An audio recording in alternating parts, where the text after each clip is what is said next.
ಕೊಂಬೆಯ ಮೇಲಣ ಮರ್ಕಟನಂತೆ ಲಂಘಿಸುವುದೆನ್ನ ಮನವು. ನಿಂದಲ್ಲಿ ನಿಲ್ಲಲಿಯದೆನ್ನ ಮನವು, ಹೊಂದಿದಲ್ಲಿ ಹೊಂದಲಿಯದೆನ್ನ ಮನವು. ಕೂಡಲ ಸಂಗಮ ದೇವ, ನಿಮ್ಮ ಚರಣಕಮಲದಲ್ಲಿ ಭ್ರಮರನಾಗಿರಿಸು ನಿಮ್ಮ ಧರ್ಮ. ಇಲ್ಲಿ ಬಸವಣ್ಣನವರು ಮನಸ್ಸಿನ ಮರ್ಕಟ ಅಂದರೆ ಮಂಗನ ಸ್ವಭಾವವನ್ನು ವಿವರಿಸುತ್ತಿದ್ದಾರೆ.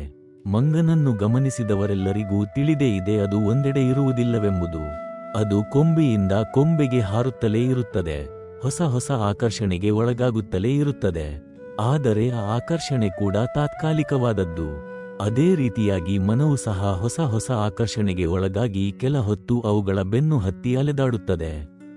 ಬಹು ಬೇಗ ಆ ಆಕರ್ಷಣೆ ಇಲ್ಲವಾಗುತ್ತದೆ. ಮನಸ್ಸು ಅತೃಪ್ತಿಯಿಂದ ಮತ್ತೆ ಹೊಸದರ ಹಿಂದೆ ಓಡುತ್ತದೆ. ಮನ ಬಂದಂತೆ ಹಾರಾಡಿ ಘಾಸಿಗೊಳ್ಳುತ್ತದೆ. ಹಾಗಾದಾಗ ಕಷ್ಟಪಟ್ಟು ಅದನ್ನು ವ್ಯವಸ್ಥಿತಗೊಳಿಸಿ ಒಂದೆಡೆ ಇರುವಂತೆ ಮಾಡಿದರೂ ಅದು ಅಲ್ಲಿ ಇರುವುದಿಲ್ಲ.